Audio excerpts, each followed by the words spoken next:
Hello guys, இன்னைக்கு நான் உங்களுக்காக 2019 ரிலீஸ் ஆன த ஐலாண்ட் அப்படிங்கிற ஒரு மினி சீரீஸை ஒரே வீடியோல நான் இன்னைக்கு கொண்டு வந்திருக்கேன். இதுல ஜஸ்ட் 7 எபிசோட் தான் இருக்கு. அது எல்லாத்தையுமே இந்த ஒரு வீடியோலயே பார்த்துடலாம். சரி, இன்னைக்கு நம்ம வீடியோக்குள்ள போறதுக்கு முன்னாடி என்னோட சேனலை சப்ஸ்கிரைப் பண்ணிக்கோங்க.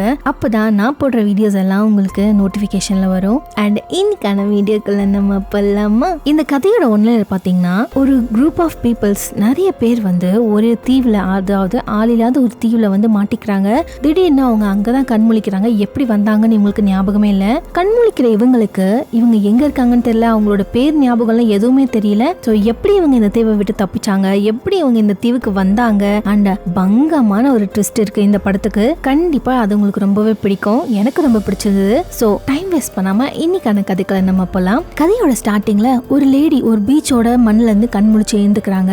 அவங்களுக்கு முன்னாடி அவங்களோட கையில அவங்க ஒரு சங்க பிடிச்சிருக்காங்க. இன்னும் ஒரு வித்தியாசம் என்னன்னா, அவங்களுக்கு அவங்களோட பேரே ஞாபகம் இல்லைங்க. கூடவே அவங்க யாருன்னு அவங்களுக்கு அடையாளமே தெரியல. இவங்களுக்கு தான் பேர் இல்ல. சோ அதனால நம்ம இவங்களை கையில சங்கு வச்சிருக்காங்க, அதனால சங்கு வச்சிருக்க லேடின்னு சொல்லலாம். இந்த சங்கு வச்சிருக்க லேடி பாத்தீங்கன்னா சுத்தி முத்தி பாத்துட்டு இருக்காங்க. அப்போ அந்த இடத்துக்கு ஒரு பிரவுன் ஹேர் வச்ச ஒரு பொண்ணு வராங்க. இவங்களை நம்ம பிரவுன் ஹேர் பொண்ணுன்னு சொல்லலாம். சேம் தாங்க, இந்த பொண்ணுக்குமே அவங்க யாருங்கிற விஷயம் தெரியல. அப்புறம் உன் கையில என்ன வச்சிருக்க அப்படின்னு அந்த பிரவுன் ஹேர் பொண்ணு கேக்குறாங்க. அதுக்கு அந்த பொண்ணும், இதுவா, நான் கண்ணு முழிக்கும் போது இதுதான் என்னோட பக்கத்துல இருந்துச்சு அப்படின்னு சொல்றா. ஓ அப்படியா, என்னோட கையில கூட கண்ணு முழிக்கும் போது இந்த கத்தி இருந்துச்சு அப்படின்னு சொல்லிட்டு ஷார்ப்பான ஒரு கத்தியை காட்டுறாங்க. சோ இந்த பிரவுன் ஹேர் வச்சிருக்க பொண்ணு பாத்தீங்கன்னா ரொம்ப திமிராவே பேசுறாங்க. ஏன்னா அவங்க கிட்ட கத்தி இருக்கு அப்படிங்கிற ஒரு திமிர்ல, என்னதான் இவங்களுக்கு எந்த விஷயமும் ஞாபகம் இல்லைன்னா கூட அவங்களுக்கு ஒரு சின்ன பயம் இருக்குங்க. கூட இருக்கிற ஆட்களை நம்புறதுக்கு அவங்க பயப்படுறாங்க.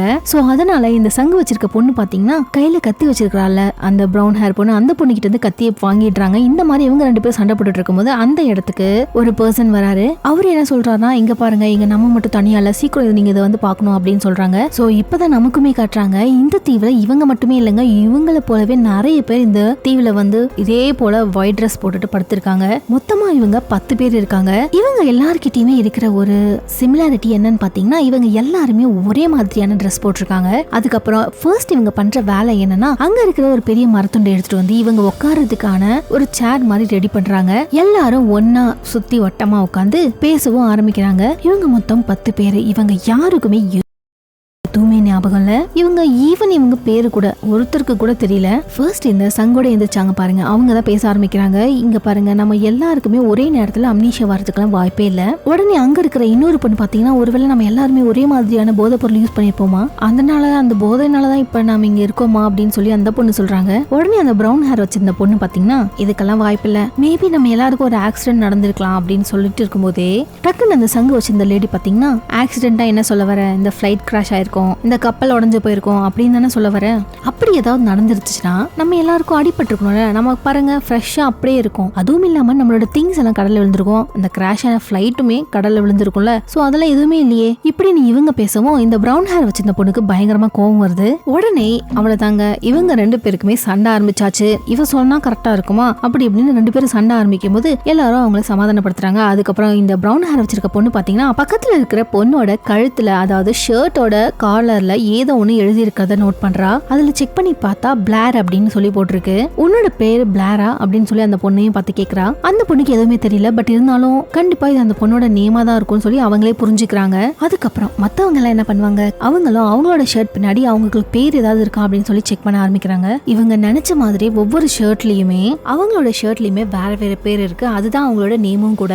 சங்க வச்சுக்கிட்டு ஒரு பொண்ணு எழுந்தாங்கல்ல, அவங்களோட பேர் வந்து சேஸ். அவங்க கூடவே சண்டை போட்டுட்டு இருக்காங்கல்ல இந்த பிரவுன் ஹேர் பொண்ணு, அவங்களோட பேர் வந்து கேசி. இப்போ நீங்க இந்த பேரெல்லாம் ஞாபகம் வச்சுக்கோங்க. மீதி இருக்கிற 7 பேரோட நேம கதையை போக போக நமக்கு தெரிஞ்சுக்கலாம். அதுக்கப்புறம் எல்லாருமே களைஞ்சு போறாங்க. அவங்க எல்லாருமே எதுக்காக வெயிட் பண்றாங்க அப்படின்னா, ஏதோ ஒரு கப்பல் வருமோ, ஏதோ ஒரு போட் வருமோ, ஏதோ ஒரு ஃபிளைட் போகுமோ, சோ இதுக்காக தான் யாராவது நம்மள வந்து ரெஸ்கியூ பண்ணுவாங்க அப்படின்னு சொல்லி தான் வெயிட் பண்ணிட்டு இருக்காங்க. அப்ப நம்ம சேஸ் இருக்காங்கல்ல, அவங்க என்ன சொல்றாங்கன்னா, நம்ம இப்போ காட்டுக்குள்ள போகணும், நமக்கு தேவையான சாப்பாடு, நம்ம தூங்குறதுக்கான பாதுகாப்பான இடத்த கண்டுபிடிக்கணும் இருட்டுறதுக்குள்ள அப்படின்னு சொல்லும் பொழுது யாருமே சேஸ் சொல்றதுல அவ்வளோ இன்ட்ரெஸ்ட் காட்ட மாட்டாங்க. ஆனா பிராடி அப்படிங்கிற ஒருத்தர் மட்டும், நான் சேஸ் கூட காட்டுக்குள்ள போறேன் அப்படின்னு சொல்றாரு. அப்படின்னு சொல்லிட்டு அவங்க 2 பேரும் கிளம்பவும் ஆரம்பிக்கிறாங்க. மீதி இருக்கிற 8 பேருமே இந்த பீச்ல நம்ம ஹெல்ப்னு சொல்லி எழுதி வைப்போம்னு சொல்லிட்டு அந்த பீச் மேல ஹெல்ப்னு சொல்லி எழுதி வைக்கிறாங்க. ஏன்னா ஏதாவது ஒரு ஃபிளைட் அந்த பக்கமா வரும், அதை பார்த்துட்டு நமக்கு ஹெல்ப் பண்ணுவாங்கன்னு சொல்லிதான். அதுக்கப்புறம் இருக்கிற நேரத்துல நம்ம எதுக்கு சும்மா உட்காந்துருக்கணும்னு சொல்லிட்டு கொஞ்சம் பேர் மட்டும் பீச்ல இறங்கி போய் விளையாடலாம்னு சொல்லி முடிவு பண்றாங்க. அப்படி இவங்க விளையாடிட்டு இருக்கும்போது ரொம்ப ஃபன் பண்ணிட்டு இருக்காங்க.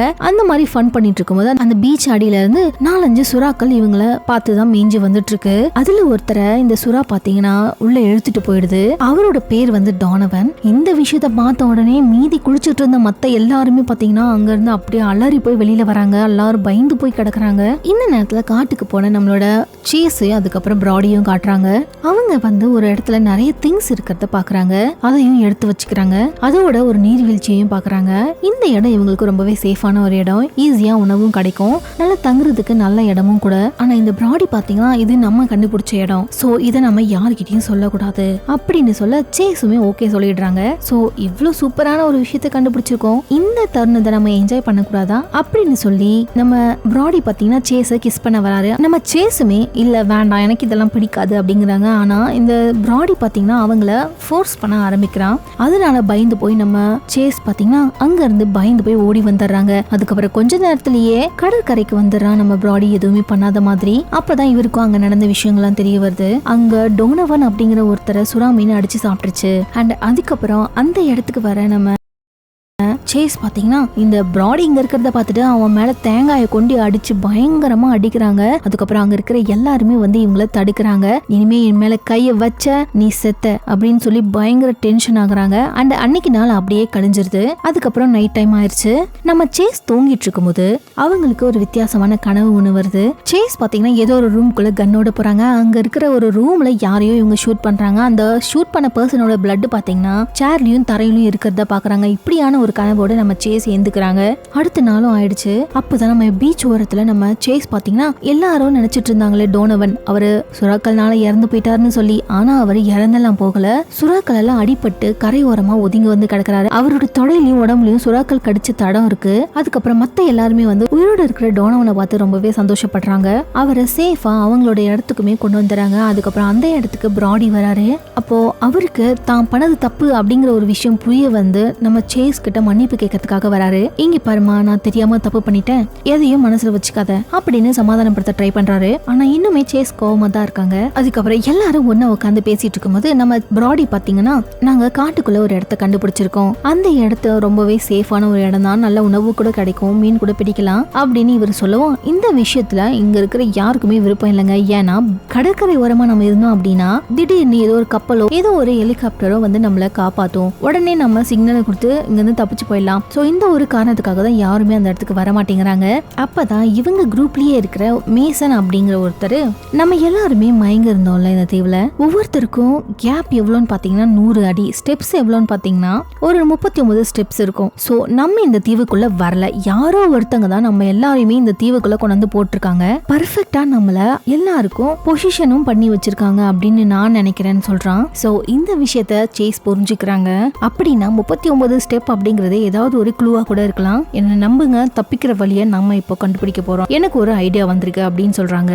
இவங்க மயங்கி இருந்த இடத்துல இருந்து 39 அடிக்கு ஒவ்வொரு 39 அடிக்கிட்டையும் ஏதாவது ஒரு க்ளூ கிடைக்கும்னு சொல்லிட்டு எல்லாரும் நடக்க ஆரம்பிக்கிறாங்க. சோ இப்படி போயிட்டே இருக்கும் பொழுதுதான் ஒரு இடத்துல பாத்தீங்கன்னா திரும்ப போகக்கூடிய இடத்த கண்டுபிடிங்க அப்படின்னு ஒரு போர்டு போட்டிருக்கு. சோ சேஸ்க்கும் நம்ம இதை நெருங்கிட்டோம், வாங்க இதை தாண்டி அப்படியே போவோம்னு சொல்லி கூப்பிடுறாங்க. ஆனா மத்த எல்லாருமே வந்து ரொம்பவே களைச்சு போயிருக்காங்க. இதுக்கு மேல இதெல்லாம் பண்ண முடியாது, யாராச்சும் வந்து நம்மளை காப்பாத்தினாதான் உண்டுன்னு சொல்லிட்டு எல்லாரும் திரும்பி அவங்க இருந்த இடத்துக்கே கிளம்பி போறாங்க. இதை பார்த்துட்டு நம்ம சேஸ்க்கு பயங்கர டென்ஷன் ஆகி அவங்க கையில வச்சிருந்த சங்க பாத்தீங்கன்னா ஒரு பாறையில போட்டு உடைக்கிறாங்க. அப்போ அந்த சங்குக்குள்ள ப்ராப்பர்ட்டி ஆஃப் ஐலாண்ட் அப்படின்னும் சில பார் கோட்ஸும் அதுல போட்டிருக்கு. இதெல்லாம் தாண்டி இது கூடவே சின்னதா ஏதோ ஒரு டிவைஸ் மாதிரி ஒண்ணு இருக்கு. சோ இதெல்லாம் பார்க்காத சேஸ் பாத்தீங்கன்னா வேற வழியே இல்லாம மத்த ஆட்கள் இருக்கிற இடத்துக்கே இவங்களும் திரும்பி போயிடுறாங்க. எல்லாருக்கும் முன்னாடி நம்ம சேஸ் தான் கண்ணு முழிச்சு எழுந்துக்கிறாங்க. இப்போ இவங்க கடல்ல ஒரு நம்ப முடியாத ஒரு விஷயத்த பாக்குறாங்க. என்னன்னா ஒரு ஆரஞ்சு கலர்ல எஸ்கேப் போட் ஒண்ணு மிதந்து வந்துட்டு இருக்கு. சோ நம்ம சேஸும் அது என்னன்னு பாக்கிறதுக்காக வேகமா ஓடும்போது காலில் ஏதோ ஒன்று குத்தி அடிபட்டுருதுங்க. அந்த அடிபட்டது கூட அவங்க கன்சிடர் பண்ணாம அந்த எஸ்கேப் போட்டை நோக்கி ஸ்விம் பண்ணி போறாங்க. இவங்க ஸ்விம் பண்ணும்போது அவங்களோட காலில் இருந்த அந்த அடிப்பட்ட ரத்தம் பாத்தீங்கன்னா அப்படியே தண்ணியில கலந்து இந்த சுறாக்கள் எல்லாம் ஈர்த்துருது. இவங்க அதையும் பொருட்படுத்தாம ரொம்ப வேகமா அந்த எஸ்கேப் போட்டுக்குள்ள போய் ஏறிக்கிறாங்க. அந்த போட்டுக்குள்ள பாத்தீங்கன்னா 2 பேக், ஒரு சூட் கேஸ் அப்படின்னு சொல்லி நிறைய இருக்கு. அந்த சூட் கேஸ்ல பாத்தீங்கன்னா மெடிக்கல் சிம்பிள் போட்டிருக்கு. மேபி அதுல மெடிசன் சம்பந்தமா ஏதாவது இருக்கணும். இன்னொரு சூட் கேஸ் என்னன்னு அவங்களுக்கு தெரியல. சோ எது என்னவோ இந்த விஷயம் யாருக்கும் தெரியக்கூடாது அப்படிங்கிறதுல நம்ம சேஸு ரொம்ப உறுதியா இருக்காங்க. அதனால அந்த கப்பலை இவங்க எடுத்துட்டு போய் யாருக்கும் தெரியாம ஒரு இடத்துல மறைச்சு வச்சிடறாங்க. அதுக்குள்ள இருந்த திங்ஸ் எல்லாத்தையுமே இவங்க வேற ஒரு இடத்துல ஒளிச்சு வைக்கிறாங்க. அப்ப குரூப் கிட்ட வந்து பேசலாம்னு சொல்லி நம்ம சேஸ் வருவாங்க. அப்ப இந்த பிராடி பாத்தீங்கன்னா இந்த கேசி என்ற பொண்ணு இருக்காங்கல்ல, அவங்க கிட்ட இங்க பாரு நான் ஒரு நீர்வீழ்ச்சியை கண்டுபிடிச்சிருக்கேன், அந்த இடம் ரொம்ப நல்லா இருக்கும், நீ என் கூட வரியா, நான் உனக்கு காட்டுறேன் அப்படின்னு சொல்லி கூட்டிட்டு போறான். அப்போ நம்ம சேஸ் பாத்தீங்கன்னா ரொம்ப ஜாடையா என்ன சொல்றாங்க, இங்க பாருங்க இவரு கூட்டிட்டு போவாராம், அங்க போயிட்டு நம்மள ஃபோர்ஸ் பண்ணி ஏதோ பண்ண ட்ரை பண்ணுவாராம், சோ யாருக்கு வம்பு, இங்க இருக்கிறது தான் நல்லது அப்படின்ற மாதிரி நம்ம சேஸ் ரொம்ப அட்வைஸ் பண்றா அந்த கேசிங்கிற பொண்ணுக்கு. நம்ம பிராடி பாத்தீங்கன்னா சேஸ் கிட்ட நீ தான் வரலன்னு சொல்லிட்டல, அப்புறம் வாயை மூடிட்டு கம்னிரு அப்படின்னு சொல்லிட்டு அந்த இடத்த விட்டு கேசிய காட்டுக்குள்ள கூட்டிட்டு போறாரு. அதுக்கப்புறம் நம்ம சேஸ் பாத்தீங்கன்னா அவங்க 2 சூட் கேஸை ஒளிச்சு வச்சிருந்தாங்க இல்லையா, சோ அந்த சூட் கேஸை வந்து ஓபன் பண்ணி பாக்குறாங்க. ஒரு சூட் கேஸ் முழுக்க மெடிசன் இருக்கு, இன்னொரு சூட் கேஸ்க்குள்ள ஏதோ ஒரு லாக்கர் இருக்கு, அது ஏதோ ஒரு டிவைஸ் மூலமா தான் ஓபன் பண்ற மாதிரி போட்டிருக்கு. ஒரு சென்சார் லாக் மாதிரி தான் இருக்கு. அண்ட் அகைன் அதை ஒளிச்சு வச்சுட்டு எதுவுமே தெரியாத மாதிரி அவங்களோட குரூப் கூட வந்து உட்காந்துக்கிறாங்க. அங்க வந்து பார்த்தா இந்த காட்டுக்குள்ள பிராடி கூட கேசி போனாங்க இல்லையா, சோ அவங்க வந்து ரொம்ப சோகமா வந்து உட்காந்துருக்காங்க. நம்ம சேஸ்க்கு கண்டிப்பா அங்க என்ன நடந்திருக்கும் தெரியும், இருந்தாலும் என்ன நடந்திருக்குமோ அப்படின்னு ஒரு சின்ன கியூரியாசிட்டி அவகிட்ட கேட்டு தெரிஞ்சுக்கணும்னு இருக்கு. ஆனா அவகிட்ட கேட்டுக்காம கண்டுக்காம விட்டுறாங்க. அதுக்கப்புறம் கொஞ்ச நேரத்துல பாத்தீங்கன்னா கடல்ல பாத்தீங்கன்னா ரொம்ப தூரத்துல ஒரு புயல் இவங்களை நோக்கி வரப்போகுது. அதுக்காக கருமேகங்கள் எல்லாம் அங்க சூழ்ந்து இருக்கு. அதை பார்த்துட்டு இவங்க எல்லாரும் ரொம்ப பயப்படுறாங்க. நம்ம இப்ப ஒரு பாதுகாப்பான இடத்துக்கு போனோம் அப்படின்னு சொல்லி எல்லாரும் பேசிக்கிட்டு இருக்காங்க. அப்ப அந்த பிராடி பாத்தீங்கன்னா அவன் அந்த கண்டுபிடிச்ச அந்த நீர்வீழ்ச்சிக்கே எல்லாரையும் கூட்டிட்டு போகணும்னு நினைக்கிறான். ஆனா யாருக்குமே இவன் கூட போறதுக்கு விருப்பமே இல்ல. அதுவும் முக்கியமா கூப்பர் அப்படிங்கிற இவர் பாத்தீங்கன்னா அவரு பிராடி கூட ரொம்பவே கோவமா பேசுறாரு. என்ன நீ எப்ப பாரு எங்களை கூப்பிட்டுக்கிட்டே இருக்க, நீ சொல்ற இடத்துக்கு தான் நாங்க வரணுமா, நீ தான் இந்த குரூப்போட லீடரா, யாருமே எங்க லீடர் கிடையாது, அப்படி இப்படின்னு 2 பேருக்குமே வாக்குவாதமாய் சண்டையாவது. எல்லாருமே வந்து பிரிச்சு விடுற அளவுக்கு சண்டை போடுறாங்க. அப்போ அந்த பிராடி பாத்தீங்கன்னா நம்ம சேஸ பிடிச்சு அவகிட்ட ஒரு கத்தி இருந்துச்சு இல்லையா, அந்த கேசி கிட்ட இருந்து வாங்கினாலே அந்த கத்தி இருக்கு, அதை எடுத்துக்கிட்டு இங்க பாருங்க அதுக்கு பாதுகாப்பான இடம், எல்லாரும் ஒழுங்கா அந்த இடத்துக்கு வாங்க. ஆனா பிராடி என்ன சொல்றாருன்னா, இங்க பாருங்க இதை வச்சு நான் யாரையும் மிரட்ட போறதில்ல, யாரையும் கொலை பண்ணவும் போறதில்ல, இந்த புயல் இருந்து தப்பிக்க ஒரே இடம் அந்த நீர்வீழ்ச்சி மட்டும்தான், ஏன் நான் சொல்றது யாரும் கேட்க மாட்டேங்கிறீங்க அப்படின்னு சொல்லிட்டு கத்தியை கீழே போட்டுட்டு அங்க இருந்து கிளம்பி போயிடுறாரு. அவரு மட்டுமே நீர்வீழ்ச்சிக்கு தனியா. இப்ப அந்த கத்தியை கேசி தாங்க எடுக்கிறாங்க. ஆக்சுவலி இந்த கத்திக்கு சொந்தக்காரங்களே அந்த கேசி தான். ஆனா அவங்க பாத்தீங்கன்னா அந்த கத்தியை கொண்டு போயிட்டு நம்ம சேஸ் கிட்ட கொடுக்குறாங்க. ஏன்னா சேஸ் தானே இதை அவங்க கிட்ட இருந்து வாங்கினாங்க, அவங்களா திருப்பி நம்ம கிட்ட குடுக்கற வரைக்கும் இது அவங்க கிட்டே இருக்கட்டும்னு சொல்லிட்டு கேசி கொண்டு போயிட்டு அந்த கத்திய சேஸ் கிட்ட கொடுத்துடுறாங்க. இந்த மனமாற்றத்துக்கு என்ன காரணம்னு தெரியல, கண்டிப்பா இதுக்கு காரணம் அந்த பிராடியா தான் இருக்கணும். அண்ட் கொஞ்ச நேரத்துல பாத்தீங்கன்னா அந்த புயல் அன்னைக்கு நைட்டுக்கு ரொம்ப பக்கத்துல வந்துருச்சு, மழையும் ஸ்டார்ட் ஆயிடுச்சு. இப்படியே இருந்தாங்கன்னா இவங்களுக்கு வேலையாகாது சொல்லிட்டு நம்ம சேஸ் பாத்தீங்கன்னா எல்லாரையும் கூப்பிட்டுக்கிட்டே இவங்க ஒளிச்சு வச்சாங்க பாத்தீங்களா ஒரு போட், அந்த போட்டுக்குள்ள கூட்டிட்டு போயிடுறாங்க. அந்த பிராடி பாத்தீங்கன்னா வாட்டர் ஃபால் கிட்ட நல்லா சேஃபா நெருப்பெல்லாம் பத்த வச்சுட்டு சேஃபா இருக்காரு. அண்ட் அடுத்த நாள் ஆகுது, புயலும் கடந்து போயிருச்சு, எல்லாரும் சேஃபா இருக்காங்க. அதுக்கப்புறம் நம்ம சேஸ் பாத்தீங்கன்னா அந்த போர்டு ஒண்ணு கண்டுபிடிச்சாங்க பாத்தீங்களா, திரும்ப போறதுக்கான வழியை கண்டுபிடிங்கன்னு சொல்லிட்டு அந்த போர்டு கிட்ட தனியா நம்ம சேஸ் மட்டும் போறாங்க. உடஞ்சு போன அந்த சங்கு இருக்கு இல்லையா, சோ அதை பாக்குறாங்க. அதுக்குள்ள ஒரு டிவைஸ் இருக்கிறதையும் பாக்குறாங்க. இப்போ அந்த டிவைஸை பார்த்ததும் தான் இவங்களுக்கு ஒரு விஷயம் ஸ்ட்ரைக் ஆகுது. என்னன்னா இந்த டிவைஸை வச்சு அந்த கேஸ் ஓபன் பண்ணலாமே அப்படின்னு சொல்லிட்டு ரொம்ப வேகமா ஓடி அந்த கேஸ் கிட்ட போறாங்க. அங்க போயிட்டு அந்த பாக்ஸையும் ஓபன் பண்ணிடுறாங்க. கரெக்டா அதுவும் பொருந்திருது. உள்ள எடுத்து பார்த்தா உள்ள ஒரு கன் இருக்கு. அப்புறம் அதுக்குள்ள எத்தனை புல்லட்ஸ் இருக்குன்னு ஓபன் பண்ணி பார்த்தா ஒரே ஒரு புல்லட் தான் இருக்கு. சோ இந்த விஷயம் யாருக்கும் தெரியக்கூடாது அப்படின்னு சேஸும் அப்படியே ஒளிச்சு வச்சிடறாங்க. அதுக்கப்புறம் சேஸ் பாத்தீங்கன்னா இந்த கூப்பர்னு ஒருத்தர் இருந்தார் இல்லையா, சோ அவரை கூப்பிட்டுக்கிட்டு காட்டுக்குள்ள ஏதாவது கிடைக்குமா அப்படின்னு தேடி போகும் பொழுது திரும்ப பீச்சுக்கு வர்றதுக்கு பதிலுக்கு வேற ஒரு இடத்துல வழி மாறி போயிட்டாங்க. அந்த வழி மாறி போன இடத்துல பாத்தீங்கன்னா காட்டுக்கு நடுவுல ரொம்ப பயங்கரமான ஒரு பங்களா இருக்கு. அது பார்க்க ஒரு ஹோட்டல் மாதிரி இருக்கு. ஆனா அது இப்போ பாக்குறதுக்கு ரொம்பவே பாழடைஞ்சு போன மாதிரி இருக்கு. ஆனா அந்த ஹோட்டல் வந்து இவங்களுக்கு பாதுகாப்பான இடமா இருக்கும். அண்ட் இந்த பக்கம் நம்ம கேசியை காட்டுறாங்க. இந்த கேசி பாத்தீங்கன்னா நம்ம பிராடி கூட காட்டுக்குள்ள போயிட்டு வந்ததுக்கு அப்புறம் ரொம்பவே சோகமாயிட்டாங்க. இருக்காங்க. சோ அந்த சோகத்துல அவங்க உட்காந்து கடலையே வெறிச்சு பாத்துட்டு இருக்காங்க. அப்போ இவங்க சோகமா இருக்கிறத பார்த்துட்டு ஹெய்டன் அப்படிங்கிற ஒரு பொண்ணு வந்து இவங்க கிட்ட என்ன ஆச்சு உனக்கு, ஏன் இந்த மாதிரி இருக்கன்னு சொல்லி நல்லா விசாரிக்கிறாங்க. ஸ்டார்டிங்ல கேசி கொஞ்சம் சொல்றதுக்கு தயங்கினாலுமே அதுக்கப்புறம் அந்த பிராடி இவங்கள அபியூஸ் பண்ண விஷயத்த அந்த ஹெய்டன் கிட்ட சொல்றாங்க. ஆனா இந்த கேசி மேலேயும் தப்பு இருக்குங்க. ஏன்னா இவங்களும் அதுக்கு இடம் கொடுத்துதான் இருந்திருக்காங்க. அண்ட் இந்த பக்கம் நம்ம கூப்பரையும் சேசியும் காட்டுறாங்க. நாங்க இந்த மாதிரி காட்டுக்கு நடுவுல ஒரு பாழடைஞ்சு போன ஹோட்டல்ல கண்டுபிடிச்சிருக்கோம், நம்ம எல்லாரும் நிம்மதியா அங்க தூங்கலாம் அப்படின்னு சொல்லவும் அதுவும் அந்த சேஸ் வந்து பிராடிய வெறுப்பேத்துற மாதிரியே கூப்பர் கூட நான் காட்டுக்குள்ள போனேன், ஆனா கூப்பரோட சுண்டு வரல் கூட என் மேல படல, அவர் என்ன எதுவுமே பண்ணல உன்ன மாதிரி, ஆனா சில நாய்கள் எல்லாம் அந்த மாதிரி கிடையாது அப்படின்னு சொல்லவும் பிராடியும் கடுப்பாகிறாரு. அதோட சேஸுமே தேவையில்லாம பம்பிழுக்கிற மாதிரி தான் தெரியுது. சோ சேஸ எல்லாருமே திட்ட ஆரம்பிக்கிறாங்க. அண்ட் இதுல கடுப்பான நம்ம சேஸ் பாத்தீங்கன்னா அன்னைக்கு நைட்டு யாரு கூடயும் சேர்ந்து தூங்காம இவங்க கண்டுபிடிச்சாங்களே ஒரு போட்டு, அந்த போட்ல போய் படுத்து தூங்குறாங்க. அண்ட் அடுத்த நாள் காலையில ஆகுதுங்க. இப்போ காலையில எழுந்த உடனே பூகம்பம் மாதிரி நம்ம சேஸ பாத்தீங்கன்னா எல்லாரும் சேர்ந்து வழுக்கட்டாயமா அவளை எங்கேயோ இழுத்துட்டு போறாங்க.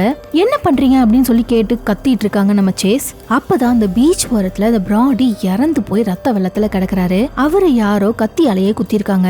நம்ம கேஸ் வச்சிருந்த அதே கத்தி தான். சோ பிராடி மேல இருந்த வெறுப்புல பிராடியவே இவ கொன்னுட்டா அப்படின்னு சொல்லி தான் எல்லாரும் இப்ப புரிஞ்சுக்கிறாங்க. நான் எதுவும் பண்ணலப்பா, நான் எதுவும் பண்ணல அப்படின்னு சொல்லி ரொம்ப கதறிக்கிட்டு இருக்காங்க. ஆனா யாருமே அதை நம்புற மாதிரி இல்லைங்க. அப்ப எங்க இருந்தோ வந்த இந்த கேசி பாத்தீங்கன்னா பெரிய கட்டையை கொண்டு வந்து நம்ம சேஸோட மண்டையிலே ஒரே அடி. அவ்வளவுதான், அங்கேயே மயக்கமாயிடுறாங்க நம்ம சேஸ்.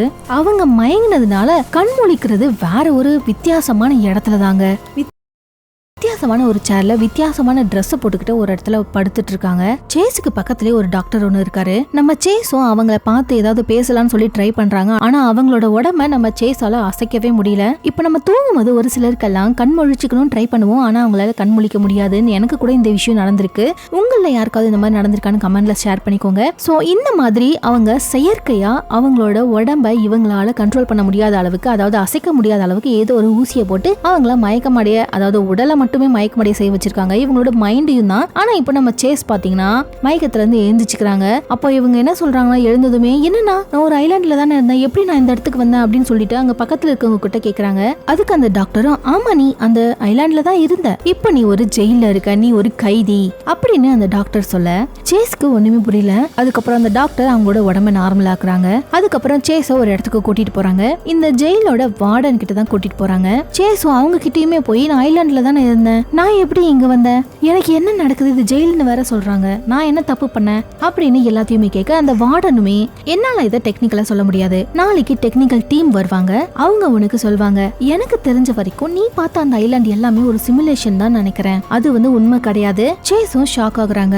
என்ன உண்மை கிடையாதா? ஆனா அந்த இடத்துல எனக்கு அடிப்பட்டது எல்லாமே என்னால ஃபீல் பண்ண முடிஞ்சது, ஏன்னா அந்த அளவுக்கு அந்த சிமுலேஷன் ரொம்ப ஸ்ட்ராங்கா இருந்தது. அதோட இன்னொரு விஷயம் என்னன்னா, அந்த சிமுலேஷன்ல நீ இறந்து போயிட்டா அப்படின்னா நீ ரியல் லைஃப்லயுமே இறந்து போயிடுவ. சோ உன்னோட சேர்த்து மொத்தம் 10 பேர் அந்த சிமுலேஷனுக்குள்ள இருக்கீங்க அப்படின்னு அவர் சொல்லவும் அப்போ சேஸ்க்கு பிராடியோட ஞாபகம் வருது. அப்படின்னா அந்த பிராடி இறந்து போயிட்டானே, அவனுக்கு என்னாச்சுன்னு சொல்லுங்க. சிமுலேஷன்ல இறந்து போயிட்டா ரியல் லைஃப்லயுமே அவங்க இறந்து போயிடுவாங்க. அதோட அந்த பிராடி வந்து ரொம்ப மோசமான ஆளும் கூட, பெண்களை ரேப் பண்ற ஒரு ஆளு. அதே வேலையை தான் சிமுலேஷனுக்குள்ளேயும் போய் பண்ணிட்டு இருந்தான். உங்ககிட்டயும் தப்பா நடந்துக்கிட்டான், அந்த கேசிங்கிற பொண்ணுகிட்டயும் தப்பா நடந்துக்கிட்டான். இது அவனுக்கு தேவைதான் அப்படின்னு அந்த வார்டன் சொல்றாரு. அதுவும் இல்லாம இந்த சிமுலேஷனுக்குள்ள போயிட்டு கண் முழிச்சு எழுந்துக்கிட்டது நீ ஒருத்தி மட்டும்தான், அதனால உன்கிட்ட நாளைக்கு நிறைய கேள்விகளை நாங்க கேட்போம் அப்படின்னு சொல்லிட்டு சேஸ வந்து திரும்பவும் ஹாஸ்பிட்டலுக்கே அனுப்புறாரு. அங்க அந்த ரெட் கலர் ட்ரெஸ் போட்ட டாக்டர் பாத்தீங்கன்னா பெருசா ஏதோ ஒரு ஊசியை எடுத்துட்டு வந்து நம்ம சேஸ்க்கு குத்தலான்னு சொல்லி வராங்க. சேஸ் பாத்தீங்கன்னா என்ன இது, எனக்கு எதுக்கு இந்த ஊசியெல்லாம் போடுறீங்கன்னு சொல்லி பயந்து போயிட்டு தப்பிச்சு ஓட ட்ரை பண்றாங்க.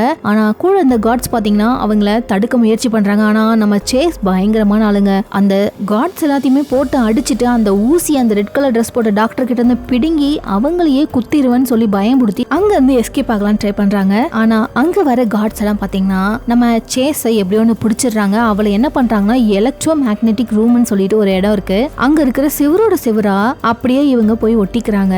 அந்த நிலைமையிலேயே அவங்க தூங்கவும் செய்யறாங்க. கனவுல சேர்ல உட்காந்துட்டு இருக்க ஒரு லேடி, அந்த லேடியை இவங்க கொலை பண்ற மாதிரி அப்படியே இவங்களுக்கு தோணுது. அடுத்த நாளும் ஆகுது. சேஸும் கண் முழிச்சு எழுந்துக்கிறாங்க. சேஸை பாக்குறதுக்காக ஒரு டெக்னிக்கல் டீம் ஒன்று வருது. சேஸும் அவங்க கிட்ட இந்த என்னன்னு சொல்லி கேட்கவும் அவங்க தெளிவா எக்ஸ்பிளைன் பண்றாங்க. இது ஒரு சிமுலேஷன். உங்களை மாதிரி இருக்கிற கைதிகள் எல்லாருமே சீக்கிரமா திருந்தணும் அப்படிங்கிறதுக்காக ஒரு சிமுலேஷனை ஏற்படுத்தி அதுக்குள்ள அந்த கைதிகளை மைண்ட் அனுப்பும் பொழுது அவங்க அங்க கஷ்டப்படுவாங்க, சர்வை பண்ண கஷ்டப்படுவாங்க. இதனால மனுஷன் உயிர் வாழறது எவ்வளவு கஷ்டம் அப்படிங்கிறது உங்க எல்லாருக்கும் புரியும் அப்படிங்கிறதுக்காக தான் இப்படி ஒரு விஷயத்த நாங்க பண்ணோம். ஆனா இதுல ஒரு பிரச்சனை இருக்கு. இந்த சிமுலேஷனுக்குள்ள போனவங்க அவங்க எல்லாருக்குமே பழைய விஷயங்கள் மறந்து போயிடுது. இதனால இந்த சிமுலேஷன்ல இருந்து ஒரு சரியான ரிசல்ட் எங்களுக்கு கிடைக்கவே இல்லை. ஆனா சிமுலேஷனுக்குள்ள இருக்கும் பொழுது கண் முழிச்ச ஆள் நீ மட்டும்தான். சோ அதனாலதான் உங்ககிட்ட நாங்க கேக்குறோம், இத பத்தி ஏதாவது சொல்லுன்னு சொல்லி கேக்குறாங்க. அதுக்கு நம்ம சேஸுமே கொஞ்ச நேரம் நான் யோசிக்கணும் அப்படின்னு சொல்றாங்க. அதுக்கப்புறம் நம்ம சேஸ ஃப்ரீயா விடுறாங்க. கொஞ்ச நேரம் கழிச்சு திரும்பவும் விசாரிக்கலாம் அப்படின்னு இருக்காங்க. இந்த கேப்ல பாத்தீங்கன்னா நம்ம சேஸ் பாத்தீங்கன்னா அந்த வார்டனை மீட் பண்றதுக்காக போறாங்க. அப்போ அந்த இடத்துல நம்ம சேஸுக்கு அவரு விருந்து வைக்கிறாரு. அப்பதான் அந்த வார்டன் நம்ம சேஸ் கிட்ட சொல்றாரு, எனக்கு இந்த சிமுலேஷன் இதுல பத்திலாம் எனக்கு விருப்பமே இல்ல. இந்த வார்டனை பொறுத்த வரைக்கும் இந்த கைதிகள் எல்லாமே ஜெயிலுக்குள்ளதான் இருக்கணும். ஏன்னா இவங்க திருந்தறதுக்கு வாய்ப்பே கிடையாது. அதனால எனக்கு ஃபேவரான சில விஷயங்களை நீ பண்ணணும். நீ சிமுலேஷனுக்குள்ள போனதுக்கு அப்புறம் உனக்கு நான் ஹெல்ப் பண்ணுவேன். எப்பவுமே நான் உன்னை வாட்ச் பண்ணிக்கிட்டே இருப்பேன் அப்படின்னு சொல்றாரு. அண்ட் அதுக்கப்புறம் அகைன் இந்த டெக்னிக்கல் டீம் நம்ம சேஸை கூப்பிட்டு விசாரிக்கிறாங்க. சோ இப்போ இந்த சேஸ் கிட்ட விசாரிச்சதுல இந்த டெக்னிக்கல் டீம்ஸ்க்கு என்ன புரியுது அப்படின்னா, இந்த சேஸ்க்கு பழைய விஷயங்கள் ஞாபகம் இல்ல. இந்த ஐலாண்டுக்குள்ள இருந்தப்ப என்னெல்லாம் நடந்துச்சு அதுதான் இப்ப ஞாபகம் இருக்கு. சோ அதனால அவளை அகைன் அந்த சிமுலேஷனுக்குள்ளேயே அனுப்ப பாக்குறாங்க. ஆனா சேஸ்க்கு இது பிடிக்கவே இல்ல. நான் போக மாட்டேன் அப்படின்னு சொல்லி பயங்கரமா சண்டை போடுறாங்க. ஆனா சேஸை இழுத்து கொண்டு போய் மாத்திரலாம் போட்டு சேஸ ஒரு ட்ரெக்ல ஏத்துறாங்க. ஆனா அப்ப அந்த சேஸ் பாத்தீங்கன்னா அந்த கார்ட்ஸ் எல்லாத்தையும் அடிச்சு போட்டுட்டு நேரா அந்த சிமுலேஷன் நடக்கக்கூடிய இடத்துக்கே போறாங்க. மத்த கார்ட்ஸ் நம்மள பார்க்க கூடாது அப்படின்னு சொல்லிட்டு அங்க ஒர்க் பண்ற லேடி மாதிரியே நைஸா வேற ஒரு ட்ரெஸ்ஸை போட்டுக்கிட்டு அங்க பார்க்கும் பொழுதுதான் அவங்க கூடவே ஐலாண்ட்ல இருந்த இவங்க மீதி 9 பேருமே இங்க படுத்துக்கு இருக்காங்க. தலையில நிறைய ஒயர்களை சொருகிக்கிட்டு. இப்போ இவங்களோட ரியல் உடம்பு இங்கதான் இருக்கு. ஆனா இவங்களோட மைண்ட் மட்டும் தான் இந்த சிமுலேஷனுக்குள்ள இருக்குது. சோ இவங்க இதை பார்த்துக்கிட்டு இருக்கும்போதே பின்னாடியில இருந்து வார்டனும் அவங்களோட ஆளுங்களும் வந்துறாங்க. அவ்வளவுதான் சேஸையுமே பிடிச்சி அந்த பாடுக்குள்ள போயிட்டுறாங்க.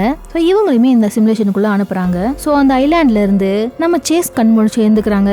அவங்க கை காலெல்லாம் கட்டப்பட்டிருக்கு. ஏன்னா பிராடிய கொன்னது இவதான் அப்படின்னு சொல்லிட்டு மத்த எல்லாருமே நம்புறாங்க. நம்ம சேஸ் கண்முழிச்சு எழுந்த உடனே என்ன சொல்றாங்க அப்படின்னா, இங்க பாருங்க, நம்ம இருக்கிறது எதுவுமே உண்மையான உலகம் கிடையாது, இது உண்மையான கடலும் கிடையாது, இது எல்லாமே ஒரு சிமுலேஷன், இதெல்லாம் ஒரு கம்ப்யூட்டர் ப்ரோக்ராம் அப்படின்னு சொல்லவும், ஆனா யாருக்குமே தேவி என்ன சொல்றான்னு புரியவே இல்லை. ஐயோ, இவளுக்கு கேசி மண்டையிலே அடிச்சதுனால இவளுக்கு பைத்தியம் முடிச்சிருச்சா அப்படின்னு எல்லாரும் யோசிக்க ஆரம்பிக்கிறாங்க. இல்ல நான் சொல்றது உண்மைதான் அப்படின்னு சொல்லிட்டு நம்ம சேஸ் சொல்ல ஆரம்பிக்கிறா. யாருமே இதை நம்புற மாதிரியே இல்லைங்க. நீ பிராடியை கொலை பண்ணிருக்க, அதுக்கான தண்டனை நீ அனுபவிச்சுதான் ஆகணும் அப்படின்னு சொல்லவும், சேஸும் பிராடி எவ்வளவு மோசமானவன் உங்களுக்கு தெரியுமா, அவன் நிறைய பொண்ணுங்களை அபியூஸ் பண்ணிருக்கான், ஏன் என்னைய கூட அபியூஸ் பண்ணிருக்கான், ஏன் கேசியை கேளுங்க, அவளை கேளுங்க, ஆனா அவன் சாக வேண்டிய ஒரு ஆள் தான், ஆனா நான் அவனை கொல்லல, இங்க இருக்கிற யாரோ தான் கொலை பண்ணிட்டு என் மேல பழைய தூக்கி போட்டுட்டீங்க அப்படின்னு சொல்லி நம்ம சேஸ் சொல்றாங்க. ஆல்ரெடி குழம்பி போனவங்க இன்னுமே குழம்பி போறாங்க. அதோட சேஸ் ஒரு முக்கியமான விஷயத்த சொல்றாங்க, பிராடி மட்டும் கிடையாது, நம்ம எல்லாருமே ஒரு மோசமான தப்பு பண்ணவங்க தான். ரியல் லைஃப்ல நம்ம ஜெயில இருக்கோம், நம்மள இந்த சிமுலேஷனுக்குள்ள அனுப்பி ஏதோ ஒரு ஆராய்ச்சி பண்ணிட்டு இருக்காங்க. நம்ம சேஸ் சொல்றதை யாருமே நம்பவே இல்லை. ஆனா இருந்தாலும் இந்த கேசிங்கிற பொண்ணு இருக்காங்கல்ல, அவங்க யோசிக்கிறாங்க, திடீர்னு இந்த புயல் வந்தது, நம்ம உயிர் பொழைக்க போராடிட்டு இருந்தது, கரெக்டா நம்மள இந்த சேஸ் தான் அந்த எஸ்கேப் போட் கிட்ட நம்மள கூட்டிட்டு போனா, அப்படின்னா இந்த சேஸ்க்கு நிறைய விஷயம் கிடைக்குது, அதை நம்ம கிட்ட இவ சொல்லவே இல்லை, இன்னும் ஏதாவது கூட இவ வச்சிருக்கலாம் அப்படின்னு சொல்லி சேஸோட பாக்கெட்டை இவங்க சர்ச் பண்ண ட்ரை பண்றாங்க. ஆனா உடனே சேஸ் பாத்தீங்கன்னா அங்க இருந்து ஓடவும் சேஸ புடிச்சு பாக்கெட்டை செக் பண்ணலாம்னு நினைக்கும் பொழுது புதுசா ஒரு 2 பேர், ஒரு மொட்டைத்தலை ஆளும் ஒரு கொரியன் பொண்ணு வந்திருக்காங்க. இந்த ஐலாண்ட்ல இவங்க 10 பேர் மட்டும் தான் இருக்காங்கன்னு இவங்க நினைச்சிட்டு இருந்தாங்க. ஆனா இப்ப இவங்க 2 பேரும் வந்ததை பார்த்து இவங்க எல்லாருமே ஆச்சரியப்படுறாங்க. அதுக்கப்புறம் அங்க வந்த இந்த 2 பேரும் பாத்தீங்கன்னா இங்க செத்து போய் கிடக்குற இந்த ஆளை கொன்னது யாருன்னு சொல்லி கேக்குறாங்க முதல் விஷயமா. ஆனா இங்க இருக்கிற எல்லாருமே நம்ம சேஸ தான் கை காட்டுறாங்க. ஆனா நம்ம சேஸ் பாத்தீங்கன்னா இதை நான் பண்ணல அப்படின்னு சொல்லிட்டு, இங்க பாருங்க அவங்களும் சிமுலேஷன்ல நம்மள மாதிரி தான் வந்திருக்காங்க, அவங்க கிட்டயும் கேட்டு பாருங்க அப்படின்னு நம்ம சேஸ் எல்லாருக்கிட்டையும் சொல்றோம். ஆனா யாருமே நம்புற மாதிரியே இல்ல. சரி அதெல்லாம் இருக்கட்டும், அது உங்களோட பிரச்சனை, நாங்க இந்த ஐலாண்ட்ல தான் இருக்கோம், நாங்க இந்த ஐலாண்டோட அந்த பக்கத்துல இருந்து வந்துட்டு இருக்கோம், எங்களுக்கு இப்போ ஒரு விஷயம் தெரியணும், அதை கேட்கறதுக்காக தான் இங்க நாங்க வந்தோம்னு சொல்லிட்டு அவங்க கேட்க வந்த விஷயத்த கேக்குறாங்க. இங்க எஸ்கேப் போட்னு சொல்லி வந்துச்சுல்ல, அதுக்குள்ளார 2 சூட் கேஸ் இருந்துச்சு, அது எங்க, அது இப்ப எங்களுக்கு வேணும் அப்படின்னு சொல்லி கேக்குறாங்க. யாருக்குமே எதுவுமே புரியல. ஓ சேஸ், நீ இன்னும் இது இவங்க கிட்ட எதுவுமே சொல்லலையா? ஒரு சூட் கேஸ் ஃபுல்லா மெடிசன், இன்னொரு சூட் கேஸ்க்குள்ள ஒரு கன் இருக்கும், அதை எடுத்துட்டு உங்ககிட்ட இருந்து மறைச்சு வச்சிருக்கா இவ அப்படின்னு சொல்லிட்டு புதுசா வந்த அந்த 2 பேர் நம்ம சேஸ போட்டு விட்டுறாங்க. எல்லாருமே நம்ம சேஸ பார்த்து ரொம்பவே கோவப்படுறாங்க. கன் இருக்கு, அது யாருக்கிட்டயாவது கிடைச்சா அப்படின்னா யாருக்காவது ஆபத்து வரும் அப்படிங்கறதுனால தான் நான் அதை ஒளிச்சு வச்சிருக்கேன்னு சொன்னாலுமே யாருமே இதை நம்புற மாதிரி இல்ல. சரி ஓகே, நீ கன்னை ஒரு பாதுகாப்புக்காக மறைச்சு வச்சனே வச்சுக்கலாம், ஆனா அந்த மெடிசனை ஏன் நீ ஒளிச்சு வச்சிருக்க அப்படின்னு சொல்லி இந்த கேசி கேக்குறா. அதோட புதுசா வந்து அந்த 2 பேர் பாத்தீங்கன்னா உண்மையை சொல்ல ஆரம்பிக்கிறாங்க. நீங்க இருக்கிறது சேஸ் சொன்ன மாதிரியான ஒரு சிமுலேஷன் தான். ஒரு ஸ்பெஷலிஸ்ட் உங்களை வாட்ச் பண்ணிக்கிட்டே இருப்பாங்க. அதோட இந்த டெக்னாலஜி வந்து ரொம்ப புதுசு அப்படிங்கறதுனால இந்த சிமுலேஷன்ல நிறைய லூப் ஹோல்ஸ் இருக்கும், நிறைய பக்கும் இருக்கும். சோ நீங்க எல்லாருமே பெரிய பெரிய தப்பு பண்ண ஒரு கைதிகள். சிமுலேஷனுக்குள்ள வந்த உடனேவே எல்லாமே மறந்து போன மாதிரி இருக்கல. ஆனா கொஞ்ச நேரத்திலேயே எல்லாமே உங்களுக்கு ஞாபகம் வரும். அந்த ஞாபகம் உங்களுக்கு வந்ததுக்கு பிறகு இந்த சிமுலேஷனுக்குள்ளேயே நீங்க ரொம்ப நல்லவங்களா வாழணும். ஏதாவது தப்பு பண்ணீங்கன்னா அவ்வளவுதான். இப்ப கூட பாருங்க, அந்த பிராடி தப்பு பண்ணா நாங்களே போட்டு தள்ளிருப்போம். நீங்களே சட்டத்தை கையில எடுத்து எப்படி அவனை போட்டு தள்ளலாம்? அதோட பிராடியை கொண்டது யாருன்னு தெரியுமா? இவதான்னு சொல்லி அந்த ஹேடன் அப்படிங்கிற ஒருத்தங்களை கை காட்டுறாரு. அதுக்கப்புறம் அந்த ஹேடனை பிடிச்சி அந்த மொட்டத்துல போட்டும் தள்ளிடுறாரு. இவங்க தான் இப்ப பிராடியை கொலை பண்ணதும் கூட. உண்மையிலேயே அந்த பிராடியை கொலை பண்ணது ஹேடன் தான். ஏன் இவங்க கொலை பண்ணாங்க அப்படின்னா, கேசி வந்து ரொம்ப சோகமா உட்கார்ந்து இருக்கும் போது இவன் என்ன அபியூஸ் பண்ணா அப்படிங்கிற ஒரு விஷயத்தை ஹேடன் கிட்ட தானே சொன்னாங்க. இவங்க கொலை பண்ண விஷயம் நல்லதுக்காகவே இருந்தாலும் ஆனா இவங்க கொலை பண்ணது தப்புதான் அப்படின்னு சொல்லிட்டு மொட்டத்துல இவங்கள போட்டு தள்ளிட்டான். இந்த பக்கம் நம்ம சேஸ் என்ன பண்றாங்கன்னு பாத்தீங்கன்னா, அவங்க ஒளிச்சு வச்சிருந்த அந்த மெடிசன் பாக்ஸ், அதுக்கப்புறம் கன் பாக்ஸ் எல்லாத்தையும் தூக்கி கொண்டு வந்து இவங்க முன்னாடி வீசுறாங்க. ஆனா நம்ம சேஸ் பாத்தீங்கன்னா கன்னை மட்டுமே அவங்க எடுத்து வச்சுக்கிறாங்க. என்கிட்ட யாரும் வராதீங்க, இந்த கன் எனக்கு தான் சொந்தம் அப்படின்னு சொல்லிட்டு அங்கிருந்து போயிடுறாங்க. இந்த பக்கம் இங்க புதுசா வந்தவங்களும் ஒழுங்கா இருந்துக்கோங்க அப்படின்னு சொல்லிட்டு அவங்களும் போயிடுறாங்க. சோ இப்போ இந்த பீச்ல யார் யாரெல்லாம் இருக்காங்கன்னு பாத்தீங்கன்னா, இவரு கருப்பா இருக்கார்ல, இவரோட பேர் வந்து கூப்பர். அதுக்கப்புறம் நம்ம கேசி, பெரிய நீளமா முடி வச்சிருக்காருல சுட்ட சுட்டியா, இவரோட பேரு தான் வந்து டான். அதாவது இவர் தான் அந்த சுறா கிட்ட மாட்டி உயிர் தப்பி வந்திருப்பார் இல்லையா, அவர் தான் இவரு. அப்புறம் ஷார்ட்டா வெள்ளை கலர் முடி வச்சிருக்க இவங்களோட பேர் வந்து டைலர். அதுக்கப்புறம் சாக்லேட் பாய் மாதிரி அழகா இருக்கிறவர் பேர் வந்து, இவரோட பேர் வந்து மேசன். அதுக்கப்புறம் பிளார் அப்படிங்கிற ஒரு பொண்ணு. அதுக்கப்புறம் தாடி வச்சிருக்கிற மோசஸ் அப்படிங்கிற ஒருத்தர். அப்படின்னு 7 பேர் இந்த பீச் கிட்ட இருக்காங்க. பிராடியும் ஹெய்டனும் இறந்து போயிட்டாங்க. சேஸ் வந்து காட்டுக்குள்ள போயிட்டாங்க இவங்களை விட்டுட்டு. சோ இந்த பீச்ல இருக்கிற 7 பேருமே 2 குரூப்பா பிரிறாங்க. தாடி வச்சிருக்கிற மோசஸ், அதுக்கப்புறம் கூப்பர், கேசி, இவங்க 3 பேரும் ஒரு குரூப்பா காட்டுக்குள்ள போயிட்டு அந்த புதுசா வந்த 2 பேர் சொல்லியிருப்பாங்க இல்லையா, காட்டுக்குள்ள ஒரு வில்லேஜ் மாதிரி இருந்த ஒரு இடத்த கண்டுபிடிச்சிருக்கோம், அந்த மாதிரி ஒரு இடம் இருக்கான்னு சொல்லி பார்க்க போயிருக்காங்க. உண்மையிலே வில்லேஜ் மாதிரி ஒரு அழகான செட்டப் இருக்கு. மத்தவங்க இந்த பிளாரு, டான், அதுக்கப்புறம் அந்த டெய்லருங்கிற பொண்ணு, அதுக்கப்புறம் மேசன், இவங்க எல்லாருமே பீச்லயே இருக்காங்க. சோ இவங்க யாரையுமே பார்க்க கூடாதுன்னு சொல்லி எஸ்கேப் ஆகி கன்னோட எஸ்கேப் ஆன நம்ம சேஸ் பாத்தீங்கன்னா ஸ்ட்ரைட்டா எங்க போறாங்க அப்படின்னா, காட்டுக்கு நடுவுல ஒரு ஹோட்டலை கண்டுபிடிச்சாங்க இல்லையா, அந்த ஹோட்டலுக்கு அவங்க தனியா போறாங்க. ரொம்பவே பாழடைஞ்சு போயிருக்கு. அப்போ அந்த இடத்துல ஒரு ரெட் கலர் சேர் ஒன்னு இருக்கு, அதுல ஒரு லேடி உட்காந்துருக்காங்க. இதே மாதிரிதான ஒரு கனவு தான் அவங்களுக்கு வந்திருக்கும். ஆக்சுவலி அந்த சேர்ல உட்காந்துருக்கிறது யாருன்னு பாத்தீங்கன்னா நம்ம சேஸோட அம்மா தான். அவங்க சேஸ் கிட்ட வந்து ஏன் இந்த மாதிரி பண்ண, நீ தான் என்ன சாகடிச்சிட்ட அப்படின்னு சொல்றாங்க. சேஸ்க்கு ஒண்ணுமே புரியல. டக்குன்னு அம்மாவுமே மறைஞ்சு போயிடுறாங்க. அப்போ அவங்க உட்காந்துட்டு இருந்த அந்த சேர்ல பாத்தீங்கன்னா ஒரு ரூம் நம்பரோட சாவி கிடைக்குது. அந்த சாவியை வச்சு அந்த ரூம் ஓபன் பண்றாங்க. இந்த நேரத்துல இந்த பீச்ல இருந்த அந்த டெய்லர் அப்படிங்கிற லேடி பாத்தீங்கன்னா அவங்க வந்து அந்த எஸ்கேப் போட்டை எடுத்துக்கிட்டு இங்க இருந்து போகணும்னு நினைக்கிறாங்க. ஆனா அந்த மாதிரி வெளியில போனா நம்மள கொன்னுடுவாங்க அப்படின்னு பிளார் அப்படிங்கிற லேடி இவங்க தடுத்துட்டு இருக்காங்க. அதெல்லாம் கண்டுக்காம டெய்லரும் அங்கிருந்து போயிட்டே இருக்காங்க. பார்த்தா இவங்க பக்கத்துல இருக்கிற இன்னொரு ஒரு ஐலாண்டுக்கு போய் சேர்றாங்க. அங்க ஷார்ப்பான கல்லுகள்லாம் இருக்கிறதுனால கையெல்லாம் கிழிச்சுக்கிட்டு எப்படியோ ஒரு வழியா மேலையும் வந்துடுறாங்க. பார்த்தா அங்க சில மண்டையோடுகள் எல்லாம் இருக்கு. அதுல பாத்தீங்கன்னா ப்ராப்பர்ட்டி ஆஃப் 2 லேண்ட் அப்படின்னு சொல்லி போட்டிருக்கு. அப்படின்னா இவங்க ஸ்டார்டிங்ல இருந்த ஐலாண்டை வந்து இவங்க ஐலாண்டுன்னு நம்ம சொல்லியிருப்போம். ஆக்சுவலி இவங்க கூப்பிடுறது 1 லேண்ட் அப்படின்னு. இங்க அந்த டெய்லருக்கு ரொம்ப பசிக்குது. இப்போ இவங்க 2வது ஐலாண்ட்ல இருக்காங்க. அப்போ அவங்களுக்கு இவங்க கண்ணு முன்னாடி நிறைய சிக்கன் சூப் இருக்கிற மாதிரி தெரியுது.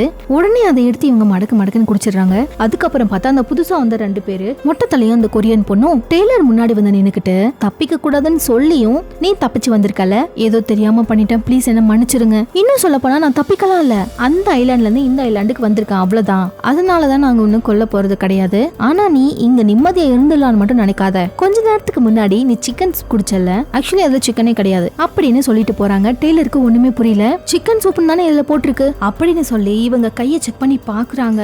இவங்களோட விரல் எதுவுமே இல்ல. இவங்க கையை வச்சு இவங்களோட விரலை வச்சு இவங்களே தான் சூப் பண்ணிருக்காங்க. அதை குடிச்சிட்டு தான் இந்த அம்மா உட்காந்துருக்காங்க. ஆக்சுவலி இவங்க சிமுலேஷனுக்குள்ள இருக்கிறதுனால வெளியில இருக்கிறவங்க இவங்களை வச்சு என்ன வேணா பண்ணலாம், என்ன சிமுலேஷன் வேணா இவங்களோட கண்ணுக்கு காட்டலாம். அதோட இந்த டெய்லர் பாத்தீங்கன்னா ரியல் லைஃப்ல ஒரு திருடி. இந்த விஷயங்களும் இவங்களுக்கு ஞாபகம் வருது. இவங்களுக்கு மட்டும் இல்லங்க, இங்க இருக்கிற எல்லாருக்குமே கொஞ்சம் கொஞ்சமா ஞாபகம் வர ஆரம்பிக்குது. இந்த கேசிங்கிற லேடி பாத்தீங்கன்னா தன்னோட புருஷன் மேல இருந்த கோவத்துல எப்படி காட்டுறதுன்னு தெரியாம அவருக்கு பசங்கள்னா ரொம்ப பிடிக்கும்னு சொல்லிட்டு சொந்த பசங்களே இவங்க சாகடிச்சிருக்காங்க. அதனாலதான் இவங்க ஜெயிலுக்கும் வந்திருக்காங்க. இந்த விஷயம் ஞாபகம் வந்த உடனேவே அவங்க கண்ணுக்கு அவங்க இறந்து போன குழந்தைங்க தெரியுறாங்க. அவங்க ஓட்டிட்டு போன காருமே தெரியுது. பயந்தும் போறாங்க. நல்ல வேளை அந்த தாடிக்காரர் மோசஸ் இருக்கார்ல, அவரும் எதுவும் இல்லைன்னு சொல்லி சமாதானப்படுத்துறாரு. ஆக்சுவலி இந்த தாடிக்காரர் மோசஸ் பாத்தீங்கன்னா மனித வெடிகுண்டா ரியல் லைஃப்ல இருந்திருக்காரு. அவரையும் பிடிச்சு உள்ள போட்டுட்டாங்க. அப்புறம் இந்த பீச் வந்துட்டு பிளார்னு சொல்லி ஒரு பொண்ணு இருக்காங்க. அவங்க ரியல் லைஃப்ல ஒரு டாக்டரா இருந்திருக்காங்க. நோயாளிகள் கஷ்டப்படுறாங்க, இவங்க ட்ரீட்மெண்ட் பண்ணணும். ஆனா இவங்க நோயாளிகள் கஷ்டப்படுறாங்கன்னு சொல்லிட்டு எல்லாருக்கும் விஷத்தை வச்சு ஒரு நல்ல மனசோட தாங்க காலி பண்ணிருக்காங்க. சோ அதனால இவங்களை பிடிச்சு உள்ள போட்டிருக்காங்க. அப்போ இந்த சிமுலேஷன்ல இந்த பிளார் கிட்ட வந்து அந்த டான் அப்படிங்கிறவரு, அதாவது சுறா கிட்ட எல்லாம் மாட்டிக்கிட்டாரு இல்லையா, அவர் வந்து ப்ரப்போஸ் பண்றாரு, என்ன கல்யாணம் பண்ணிக்கிறா அப்படின்னு சொல்லி கேக்குறாரு. இந்த டான் ரியல் லைஃப்ல ஆபீஸ்ல ஒரு பொண்ணை லவ் பண்றாரு. ஆல்ரெடி கல்யாணம் ஆகி குழந்தை இருக்கிறவர் தான் இவரு. இருந்தாலும் ஆபீஸ்ல ஒரு செட்டப் வச்சுக்கலாம்னு சொல்லிட்டு அந்த பொண்ணு கிட்ட வழிஞ்சு அவளை லவ் பண்ணவும் ஆரம்பிக்கிறான். அவங்க ஒத்துக்கல லவ் பண்றதுக்குன்னு சொல்லிட்டு அவங்களையே அவன் கொலை பண்ணிடுறான். அப்புறம் மேசன் ஒருத்தர் இருக்காருல, அவர்கிட்ட ஃபிளேர் கன் கிடைச்சிருக்கும் போல, அதை வானத்திலையும் ஷூட் பண்றாரு. இந்த மேசன் இந்த துப்பாக்கியை வச்சு அப்பாவி மக்கள்கள் நிறைய பேர் கொண்டு இருக்காரு. சோ இப்படின்னு இந்த ஐலாண்ட்ல இருக்கிற எல்லாருக்குமே அவங்க பண்ண தப்பு ஞாபகம் வந்துருச்சு. அதுக்கப்புறம் இந்த கூப்பரை காட்டுறாங்க. அவரு வந்து இந்த சேஸக்கு தேடி கண்டுபிடிக்கிறதுக்காக காட்டுக்குள்ள போறாரு. இவருக்கு ஒரு ஐடியா வருது. சேஸும் இவரும் சேர்ந்து தானே ஒரு ஹோட்டல்ல கண்டுபிடிச்சாங்க, கண்டிப்பா அவ அங்கதான் இருக்கணும்னு சொல்லிட்டு அவர் கரெக்டா அவளை தேடி அங்க வராரு. அவளும் அங்கதான் இருக்கா. இவர் நினைச்ச மாதிரியே அங்க சேஸ் இருக்காங்க. சேஸும் பாத்தீங்கன்னா ஒரு சாவி மூலமா ஒரு ரூம்குள்ள வந்திருப்பாங்கல்ல, அந்த சேஸ் அந்த ரூம்குள்ள பார்த்த விஷயங்களை இந்த கூப்பருக்கு காட்டுறாங்க. அங்க சில போட்டோஸ் எல்லாம் கிடைச்சிருக்கு. ஒரு இடத்தோட போட்டோ, ரோடோட இடம், அதுல வந்து ரோடு வந்துட்டு கூப்பர் ஆல்ரெடி பார்த்த மாதிரியே இருக்கு. அவர் இன்னொரு போட்டோல நம்ம சேஸும் அவங்க அம்மாவும் இருக்காங்க. அண்ட் லாஸ்டா நம்ம சேஸ் ஒரு போட்டோ காட்டுறாங்க. அதுல சேஸும் கூப்பரும் ஒன்னா எடுத்துக்கிட்ட போட்டோ பார்த்தா இவங்க ரெண்டு பேரும் லவ் பண்ற மாதிரி தெரியுது. ஆனா இவங்களுக்கு எந்த ஒரு ஞாபகமே இல்ல. இந்த நேரத்துல அந்த கேசின்ற பொண்ணும் தாடி வச்சிருக்கிற மோசஸும் வந்துட்டு இந்த தீவுலயே கிராமம் மாதிரி ஒரு செட்டப் இருக்கு இல்லையா, அங்க அவங்க தங்க ஆரம்பிக்கிறாங்க. அப்ப கேசி தூங்கிட்டு இருக்கும் பொழுது திடீர்னு ஒரு குட்டி பையன் கையில நெருப்பு எடுத்துக்கிட்டு வர மாதிரி தெரியுது. அது கேசிய கொலை பண்ண அவங்களோட பையன் தான். அந்த பையன் சும்மா இல்லாம எங்க இருக்கிற எல்லா குடிசைக்குமே தீ வச்சு விட்டுறான். எல்லாமே எரியவும் ஆரம்பிக்குது. மோசஸும் வந்துட்டு கேசிய தடுக்கிறாரு. பார்த்தா உண்மையிலே நெருப்ப வச்சது இந்த கேசி தான். ஆனா அவங்க கண்ணுக்கு அவங்களோட பையன் வந்து வைக்கிற மாதிரி ஒரு எடிஷனா தெரிஞ்சிருக்கு. சோ இந்த இடம் நல்லா இருந்தது, ஆனா இப்ப எரிச்சிட்டாங்க, வேற வழி இல்ல. இவங்க ரெண்டு பேருமே சேஸ தேடி போக ஆரம்பிக்கிறாங்க. இங்க இந்த சேஸ்க்கும் கூப்பருக்கும் சில விஷயங்கள் ஞாபகம் வருது. பாஸ்ட்ல நடந்த விஷயங்கள். சேஸோட அம்மா வந்து ரொம்ப பெரிய பணக்காரங்க. அவங்க சேஸ ரொம்ப கட்டுக்கோப்பா வளர்க்குறாங்க. ஆனா சேஸுக்கு வந்து ஒரு பையன் மாதிரி ஃபைட் எல்லாம் பண்ணி இண்டிபெண்டா வாழணும் அப்படின்னு ரொம்ப ஆசை. அதுக்காகவே மிலிட்டரிக்கெல்லாம் போறாங்க. அப்படி இவங்க கூட ஒர்க் பண்ண ஒருத்தர் தான் நம்ம கூப்பர். சோ இவங்க ரெண்டு பேருக்கும் லவ் ஒன்று உருவாகுது. ஒரு டைம்ல கண்ணி வெடி வெடிச்சதுனால கூப்பருக்கு ஒரு சைடு முகமே பயங்கரமா டேமேஜ் ஆகுது. ஆனா இந்த இன்சிடென்ட்க்கு அப்புறம் கூப்பரும் சேஸும் இன்னும் நல்லா லவ் பண்ண ஆரம்பிக்கிறாங்க. மேரேஜுமே பண்ணிக்க போறாங்க. சோ இப்படி சில விஷயங்கள் இவங்க ரெண்டு பேருக்குமே ஞாபகம் வருது. ஆனா இவங்க ரெண்டு பேருக்கும் ஒரு விஷயம் மட்டும் தெரியலங்க, சேஸுடைய அம்மாவை கொலை பண்ணது யாரு. ஏன்னா இவங்க ரெண்டு பேருமே இந்த ஜெயில இருந்து தான் இந்த சிமுலேஷனுக்குள்ள வந்திருக்காங்க. சோ அம்மாவை கொலை பண்ணது யாரு அப்படின்ற ஞாபகம்னு இவங்களுக்கு வரல. இந்த நேரத்துல பீச்ல வந்து யாரெல்லாம் இருக்காங்க அப்படின்னா, அந்த பிளாருங்கிற பொண்ணு, அதுக்கப்புறம் அந்த பொண்ணுக்கு ப்ரப்போஸ் பண்ண நண்பன் டான், அப்புறம் மேசன் அப்படிங்கிற ஒருத்தர். ஆனா இந்த பிளாருக்கு வந்து மேரேஜ்ல எல்லாம் இன்ட்ரெஸ்டே இல்ல. அதுவும் மேசனுக்கு கால் அடிபட்டிருக்கா, காலுக்கு மருந்து போடுறாங்க. இதை பார்த்து அந்த டானுக்கு ரொம்பவே கடுப்பாகுது. அவரு ஒரு சைக்கோ. ஒரு பொண்ணு அவரை பிடிக்கலன்னு சொல்லிட்டா அந்த பொண்ணையே கொலை பண்ற அளவுக்கான ஒரு சைக்கோ. சோ அவருக்கு யாரெல்லாம் பிடிக்குதோ அவங்கள கொலை பண்ணிடுவாரு. சோ அப்படிதான் மேசனை தனியா கூட்டிட்டு போயிட்டு கழுத்தை நெரிச்சு கொலை பண்றாரு. மேசனுடைய உடம்ப மறைச்சு வச்சுட்டு எதுவுமே தெரியாத மாதிரி ஆள் சீன் போட்டாரு. ஆனா பிளார் பாத்துறாங்க, இவன் பயங்கரமான சைக்கோ, மேசனையும் கொண்டுட்டான்னு சொல்லி. இப்போ நம்ம ஓவரா எதிர்த்து பேசினா நம்மளையும் கொலை பண்ணிடுவான் அப்படின்னு சொல்லிட்டு டானை வந்து பிடிச்ச மாதிரியே அப்படியே நடிக்கவும் ஆரம்பிக்கிறாங்க. அவ்வளவுதான், டானுமே விழுந்துடுறாரு அவளோட லவ்ல. நைஸா அந்த கேப்ல ஃபிளேர் கன்னை எடுத்துக்கிட்டு ஓரமா பீச் கிட்ட கொண்டு போயிட்டு வயிற்றுல ஒரு அமுக்கு. அவ்வளவுதான், டானு அந்த இடத்துல எரிஞ்சு போய் காலி ஆயிடுறாரு. சோ இந்த சிமுலேஷன்ல வந்து யாரையாவது கொண்டுட்டாங்க அப்படின்னா அவங்களும் கொலை பண்ணிடுவாங்க. சோ அந்த மொட்டையும் அந்த கொரியன் பொண்ணும். அப்படின்னா கண்டிப்பா பிளாரை வந்து கொலை தான் பண்ண போறாங்க. பீச்ல இருக்கிற எல்லாருமே காலி தான் ஆக போறாங்க. சோ இந்த சிமுலேஷன்ல உயிரோடு இருக்கிறது யாரெல்லாம் பாத்தீங்கன்னா, நம்ம சேஸ், அதுக்கப்புறம் கூப்பர், கேசி, அதுக்கப்புறம் மோசஸ். சோ கேசியும் மோசஸும் வந்து சேஸையும் கூப்பரையும் தேடிக்கிட்டு அந்த ஹோட்டலுக்கு தான் வராங்க. அந்த இடத்துல கூப்பரும் சேஸும் இருக்காங்க. கூப்பரும் சேஸும் ஒன்னா எடுத்துக்கிட்ட மாதிரி போட்டோ இருக்குல்ல, அதை இவங்க பார்த்துட்டு ஷாக் ஆகுறாங்க. அப்படின்னா அவங்க ரெண்டு பேருக்குள்ளயும் ஏதோ ஒரு கனெக்ஷன் இருக்கு, இதெல்லாம் தெரிஞ்சுமே எங்க கிட்ட மறைச்சிருக்கீங்களான்னு சொல்லவும் இவங்களுக்குள்ளயும் சண்டை வர ஆரம்பிக்குது. கூப்பர் கையில கண்ணை வச்சுக்கிட்டு அந்த தாடிக்காரர் மோசஸா பாயிண்ட் பண்ணி நிக்கிறாங்க. அப்போ அந்த கூப்பருக்கு ஒரு விஷயம் ஞாபகம் வருது. நம்ம சேஸும் கூப்பரை வந்து ஒரு ஃபார்ம் ஹவுஸ்ல வந்து ஒன்னா வாழலான்னு முடிவெடுக்கிறாங்க. இந்த ஃபார்ம் வீட்டோட ஓனர் யாருன்னு பாத்தீங்கன்னா அந்த சேஸோட அம்மா தான். ஒரு ரெண்டல் அக்ரிமெண்ட்ல இவங்க இருக்காரு போல. ஆனா இப்ப அதை கேன்சல் பண்ண போறாங்களாம். சோ கூப்பரும் சேஸோட அம்மா கிட்ட போயிட்டு ப்ளீஸ் எனக்கு கொஞ்சம் டைம் கொடுங்க அப்படின்னு சொல்லி கேக்குறாங்க. ஆனா அவங்களும் முடியவே முடியாதுன்னு சொல்றாங்க. நீ எல்லாம் யாரு, கருப்பு இனத்தை சேர்ந்தவன், ஏன் பொண்ணு மேரேஜ் பண்ணிக்க நீ என்ன ஒரு ஆளா, அப்படி இப்படின்னு பேசவும் கூப்பருக்கு கடுப்பாகி இவங்களுக்கும் கடுப்பாகுது. துப்பாக்கி எடுத்து கூப்பரை ஷூட் பண்ண வராங்க. கூப்பரும் தடுக்க தான் ட்ரை பண்றாரு. ஆனா தெரியத்தனமா கை தவறி சேஸோடைய அம்மாவை இவரே ஷூட் பண்ணி கொலவும் பண்ணிடுறாரு. சோ இந்த பிளாஷ்பேக்ல மட்டும் கிடையாது, இப்போ அந்த பிளாஷ்பேக்கை நினைச்சு பார்த்து கன்னை பாயிண்ட் பண்ணி வச்சிருந்தாருல அந்த மோசஸையுமே தெரியாம ஷூட் பண்ணிடுறாரு. சேஸ் வந்து ஏன் இந்த மாதிரி பண்ண அப்படின்னு சொல்லி கேட்கவும் எனக்கு ஞாபகம் வந்துருச்சு, உன்னோட அம்மாவை கொலை பண்ணது நான் தான் அப்படின்னு சொல்லவும் சேஸ் பயங்கரமா கடுப்பாகிறாங்க. ஏன்னா உண்மையிலேயே கொலை பண்ணது கூப்பர் தான். கூப்பரும் சேஸும் சேர்ந்துதான் இதை பண்ணிருக்காங்கன்னு சொல்லிட்டு ஜெயில அடைச்சிருக்காங்க. அதோட என்னோட அம்மாவையே நீ கொலை பண்ணிருக்க அப்படின்னு சொல்லி இவங்க தெரிஞ்சதுமே சரியான கோவம் வருது. கரெக்டா அந்த இடத்துக்கு அந்த மொட்டையும் கொரியன் பொண்ணு வராங்க. ஏன்னா கூப்பர் வந்துட்டு மோசஸை ஷூட் பண்ணதுனால இவனை கொலை பண்றதுக்காக அவங்க வந்திருக்காங்க. சோ இந்த சிமுலேஷன்ல மொத்தம் 10 பேர் வந்தீங்க. இப்போ உயிரோட இருக்கிறது நீங்க 3 பேர் மட்டும்தான். பீச்ல உட்காந்துட்டு இருந்த எல்லாருமே ஒருத்தர் அடிச்சுக்கிட்டு செத்துட்டாங்க. பிளாரையும் நாங்க கொண்டுட்டோம். இப்ப கூப்பர் நீ காலி அப்படின்னு சொல்லவும் கூப்பர் பதிலுக்கு சண்டை போடவும் ஆரம்பிக்கிறாரு. சேஸும் ஹெல்ப் பண்றாங்க. என்ன பண்றாங்க அப்படின்னா அந்த கொரியன் பொண்ணையே கொலை பண்ணிடுறாங்க. கடுப்புல அந்த மொட்டை தலையும் நம்ம சேஸ வயித்துல ஒரு குத்து. அவ்வளவுதான், நம்ம சேஸுக்கு பயங்கரமான காயம் ஏற்பட்டுருது. அதுக்கப்புறம் கொஞ்ச நேரத்துல அந்த மொட்டத்தலையும் அந்த இடத்துல இருந்து மறைஞ்சு போயிடுறாரு. சோ சிமுலேஷன்ல இருந்து வெளியிலும் போயிடுறாரு. இந்த இடத்துல சேஸுக்கு அடிபட்டிருக்கு. கூப்பரும் என்னன்னு பாக்கலான்னு வரும்பொழுது ப்ளீஸ் என்ன தொடாத, என்ன பாத்துக்க எனக்கு தெரியும் அப்படின்னு சொல்லிட்டு சேஸும் அங்கிருந்து போயிடுறாங்க. அதுக்கப்புறம் கொஞ்ச நேரத்துல நடந்து போயிட்டே இருக்கும்போது கீழே விழுந்து இறந்தும் போயிடுறாங்க. ஆனா நம்ம சேஸ் பாத்தீங்கன்னா ரியல் லைஃப்ல உயிரோட கண்ணு முடிச்சு எழுந்துக்கிறாங்க. சிமுலேஷன்ல யாராவது இறந்து போயிட்டா ரியல் லைஃப்லயும் இறந்து தானே போகணும். ஆனா நம்ம உயிரோட இருக்கமே புரியாம இருக்கும்போது அங்க வந்து ஒரு டாக்டர் வராங்க. உண்மையிலேயே தப்பு பண்ணது உன்னோட ஹஸ்பண்ட் கூப்பர் தான், நீ தப்பு பண்ணல, அதனாலதான் சிமுலேஷன்ல நீ இறந்து போறதுக்கு முன்னாடியே உன்னை வெளியில கூட்டிட்டு வந்துட்டோம். சோ இப்ப சேஸ் வந்துட்டு என் மேல தப்பு இல்லைன்னா என்ன வெளியில விட்டுருவீங்களான்னு சொல்லி கேட்கவும் கண்டிப்பா விட்டுருவோம், ஆனா இதுக்கப்புறம் உன்ன வச்சுட்டு நாங்க என்ன பண்ண போறோம் அப்படின்னு சொல்றாங்க. சிமுலேஷன்ல இருந்து வெளியில வந்து நம்ம சேஸை பார்க்கறதுக்காக அந்த வார்டன் வராரு. ஆனா வார்டனை விட மாட்டேங்கிறாங்க. ஏன்னா இங்க இருக்கிறவங்களுக்கு வார்டன் மேல ஒரு டவுட் இருக்கு. பட் போதுமான எவிடன்ஸ் இல்ல. ஆக்சுவலி இந்த சிமுலேஷனை எதுக்காக இந்த கவர்மெண்ட் உருவாக்குச்சு அப்படின்னா ஒரு மனுஷன் தப்பு பண்ணி ஜெயிலுக்கு போயிட்டாங்க அப்படின்னா அதுக்கான தண்டனையை அனுபவிக்கிறாங்க. ஆனா அவனோட லைஃப் அவனுக்கு போனது தானே, அதனால அவனுக்கு திரும்ப இன்னொரு வாய்ப்பை கொடுத்து லைஃபை வாழ வைக்கணும் அப்படிங்கிறதுக்காக தான் சிமுலேஷன் உருவாக்கி அதுக்குள்ள அவங்கள அனுப்பி திருத்தி அவங்கள வாழ வைக்கணும் ட்ரை பண்றாங்க. அவங்களோட கெட்ட எண்ணங்கள் அவங்களுக்கு ஞாபகம் இருக்கக்கூடாது அப்படிங்கிறதுக்காக தான் அவங்களோட நினைவுகளையுமே அழிச்சிடுறாங்க. ஆனா இந்த வார்டனுக்கு என்ன எண்ணம் அப்படின்னா ரியல் லைஃப்ல ஒருத்தன் தப்பு பண்ணா அப்படின்னா அந்த தப்பு தான், அவனுக்கு இன்னொரு வாய்ப்புலாம் கிடையாது, அவன் சாவணும் அவ்வளவுதான். ஆனா இந்த கவர்மெண்ட் பாத்தீங்கன்னா அவங்களை திருத்துறேன் பெருக்கிறேன் அப்படின்னு சொல்லிட்டு தப்பு பண்ணவங்களை எல்லாம் பிடிச்சு புது ஆளா மாத்த ட்ரை பண்றாங்க. ஆனா அது இவருக்கு பிடிக்கல. அதனாலதான் அந்த மொட்டத்தலை அந்த கொரியன் பொண்ணு எல்லாம் வச்சு அந்த சிமுலேஷனுக்குள்ள இருக்கிறவங்களுக்கு இல்யூஷன், அதாவது அவங்களோட பாஸ்ட் இல்யூஷன்லாம் காமிச்சு எல்லா விஷயத்தையும் ஞாபகம் வரத்துக்கு கொண்டு வராங்க. ஏன்னா எல்லாம் மறந்து போயிருந்தா அந்த சிமுலேஷனுக்குள்ள அவங்க திருந்தி நல்லபடியா வாழவும் ஆரம்பிச்சிருவாங்க. ஆனா நம்ம வார்டனுக்கு அவங்களுக்கு பழைய ஞாபகங்கள்லாம் கொண்டு வந்துட்டாங்க அப்படின்னா அவங்களோட பழைய நினைவுகள் பழைய செயல்கள் எல்லாம் அவங்களுக்கு திரும்பவும் கிடைச்சிடும். அவருக்கு இந்த ப்ராஜெக்ட் பிடிக்காததுனால அந்த ப்ராஜெக்டையே அழிக்கணும் அப்படின்னு சொல்லிட்டு தான் அதை பத்தி பேசுறதுக்காக தான் நம்ம சேஸை பார்க்கறதுக்காக வந்திருக்காரு. ஆனா அவரை உள்ள விட மாட்டேங்கிறாங்க.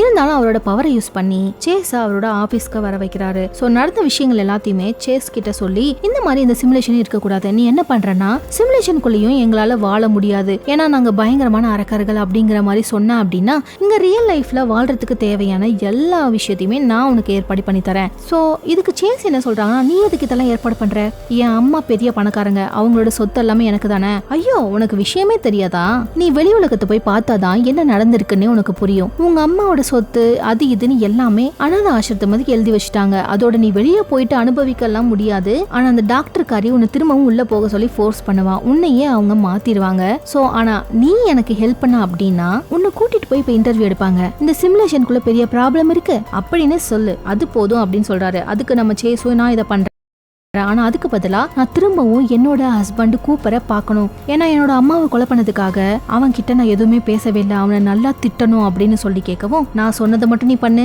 அகைன் உன்னை சிமுலேஷனுக்குள்ள அனுப்பி உன் ஹஸ்பண்டை நான் பார்க்க வைக்கிறேன் அப்படின்னு இவர் சொல்றாரு. சோ சேஸும் ஓகே சொல்றாங்க. அதுக்கப்புறம் வார்டன் கிட்ட ஹேண்ட் ஷேக் பண்ணிட்டு அந்த மீட்டிங்க்கு தான் போறாங்க. அந்த டெக்னிக்கல் டீமும் கேக்குறாங்க அந்த சிமுலேஷன் எப்படி இருந்துச்சு, ஏதாவது ஒரு கிளிச் இருந்துச்சான்னு சொல்லி கேக்குறாங்க. அந்த சிமுலேஷனுக்குள்ள எந்த ஒரு ப்ராப்ளமும் இல்லைங்க, எனக்கு எல்லாமே நல்லா இருந்தது, அது ஒரு சொர்க்க மாதிரி இருந்துச்சு, இருக்கு. எனக்கு எதுவுமே ஞாபகம் இல்ல, நிம்மதியா வாழலாம்னு நினைச்சேன். ஆனா எங்களுக்கு எங்க ஞாபகம் திரும்ப வந்தது. அது ஒரு 2 பேர் பிளான் பண்ணி விதைச்சாங்க. எங்க கண்ணுல எங்களோட பாஸ்ட் இல்யூஷனை காமிச்சு ஞாபகத்தை வர வச்சு உண்மையான முகத்தை கொண்டு வந்து நாங்க அங்க நிம்மதியா வாழக்கூடாதுன்னு அவங்க நினைச்சாங்க. ஆனா அது கூடவே அவங்க 2 பேருக்குமே இங்க இருக்கிற யாரோ ஒருத்தர் தான் ஹெல்ப் பண்றாரு, அவரு மேபி பெரிய ஆளா கூட இருக்கலாம் அப்படின்னு நம்ம வார்டனை தான் ஜாட மாடியா மாட்டி விட ட்ரை பண்றாங்க. உடனே வார்டன் என்ன சொல்றானா, என்ன ரொம்ப நேரமா இன்டர்வியூ எடுக்கிறீங்க, கொஞ்சம் ரெஸ்ட் எடுத்துட்டு எடுக்கலாமே அப்படின்னு சொல்லி மீட்டிங்க கொஞ்ச நேரத்துக்கு கேப் விட வச்சு நம்ம சேஸ தனியா கூட்டிட்டு போயிட்டு வார்டனும் அந்த ரெட் கலர் ட்ரெஸ் போட்ட அந்த நர்ஸும் வந்துட்டு சேஸ போட்டு தள்ளலாம் ட்ரை பண்றாங்க. ஆனா நல்ல வேலையா அந்த இடம் ஃபுல்லாமே கேமரா இருந்ததுனால வேற ஒரு டாக்டர் வந்து அவ்வளவுதான் ஆதாரம் மாட்டிருச்சு, சிமுலேஷனை கெடுக்கிறது நீதான் அப்படிங்கிறது இப்போ வீடியோ ப்ரூஃபோட எங்களுக்கு கிடைச்சிருச்சு. வார்டனை பிடிச்சிட்டும் போயிடுறாங்க. சோ இப்போ வார்டனை விசாரிக்கிறாங்க. வார்டன் அங்க இருக்கிற எல்லாரும் முன்னாடியுமே இவங்க மோசமான தப்பு பண்ணவங்க, இவங்களுக்கு இன்னொரு லைஃப் கிடைக்க கூடாது, இவங்களை கொலை பண்ணணும் அப்படின்னு அவர் சொல்லவும் எதிரில இருக்கிற ஆபீசர் பாத்தீங்கன்னா, நீ கூட தான் இப்ப அவங்களை கொலை பண்ண ட்ரை பண்ண, அப்ப உன்னையும் கொலை பண்ணிடலாமா அப்படின்னு கேக்குறாங்க. இவங்களுக்கு ஹெல்ப் பண்ண அந்த மொட்டத்தலையும் அந்த கொரியன் பொண்ணையும் இதுக்கப்புறம் சிமுலேஷனுக்குள்ளேயே போக கூடாது அப்படின்னு சட்டமும் போட்டுறாங்க. நம்ம வார்டனுக்கு பெரிய தண்டனையா கொடுக்க போறாங்களாம். ஒரு வழியா நம்ம சேஸ் வந்துட்டு ரிலீஃப் ஆகுறாங்க.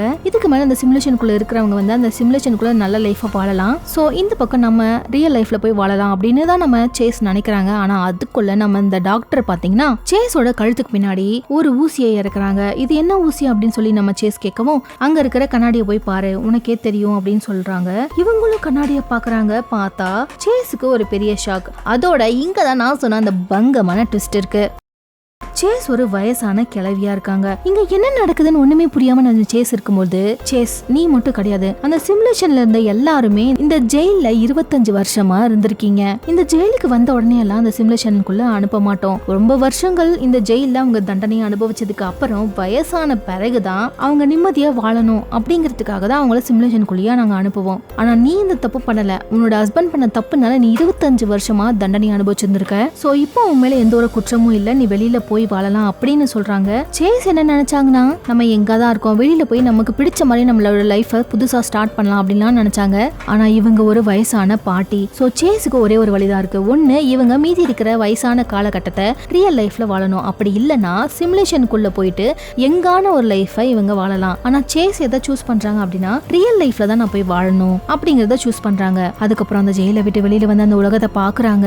வேற லெவல்ல அது பயங்கர ஃபியூச்சரிஸ்டிக்கா இருக்கு. இதுக்கப்புறம் அவங்க அவங்களோட லைஃப் அந்த இடத்துல தான் வாழ போறாங்க. அதுக்கப்புறம் அந்த சிமுலேஷனுக்குள்ள பீச் இருக்குல்ல, அதுக்குள்ள யாரோ ஒருத்தர் கரை இறங்குறாங்க. அதுக்குள்ள இருக்கிறது யாருன்னு பாத்தீங்கன்னா நம்ம வார்டன் தான். வார்டனையும் தூக்கி உள்ள போட்டாங்க. அதோட அவருக்கு எந்த விஷயமே ஞாபகத்துல இல்ல. அங்க கேசியும் கூப்பரும் இருக்காங்க. நான் எங்க இருக்கேன் அப்படின்னு இவரு கேட்கவும் கேசியும் கூப்பரும் ஒரு மாதிரி சிரிக்கிறாங்க. ஏன்னா கேசிக்கும் கூப்பருக்கும் ரொம்ப நல்லாவே தெரியும் இவங்க சிமுலேஷனுக்குள்ள இருக்காங்க அப்படின்னு சொல்லிட்டு. அவங்களுக்கு கொஞ்சம் கொஞ்சமா பழைய விஷயங்கள் ஞாபகம் வந்து அவங்க 25 வருஷமா இதுக்குள்ளதான் இருக்காங்க, ஜெயிலுக்குள்ளதான் இருந்தாங்க, இப்பதான் அவங்க சிமுலேஷனுக்குள்ள வந்திருக்காங்கிற விஷயம் எல்லாமே தெரிய வந்துருச்சு. சோ இப்போ இவங்களுக்கு அந்த வார்டனும் யாருன்னு தெரிஞ்சிருக்கும் இல்லையா. இவரு பண்ண தப்புனாலதான் நம்மளுடைய வாழ்க்கையை நிம்மதியா வாழ முடியாம போச்சு அப்படிங்கிறது தெரிஞ்சிச்சு இல்லையா. சோ இவரு நல்லா தொக்கா மாட்டிக்கிட்டாரு அப்படின்னு சொல்லிட்டு ஒரு வில்லுத்தனமான சிரிப்போட இந்த இடத்துல இந்த சீரீஸை முடிக்கிறாங்க. ரொம்பவே டிஃப்ரெண்டான ஒரு சீரீஸா இருந்துச்சு. கண்டிப்பா உங்க எல்லாருக்கும் பிடிச்சிருக்கும் நம்புறேன். பிடிச்சிருந்தா ஒரு லைக் பண்ணிட்டு அப்படியே நம்மளோட சேனலை சப்ஸ்கிரைப் பண்ணிக்கோங்க. தொடர்ந்து இதே மாதிரியான வீடியோஸ் பார்க்கணும் அப்படின்னா ஆளுங்கிற பட்டனை கிளிக் பண்ணி வச்சுக்கோங்க. நாளைக்கு இதே மாதிரியான வேற ஒரு இன்ட்ரெஸ்டிங்கான படத்தோடையோ சீரீஸோடையோ உங்களை வந்து சந்திக்கிறேன். Until then, tata, bye bye, thank you.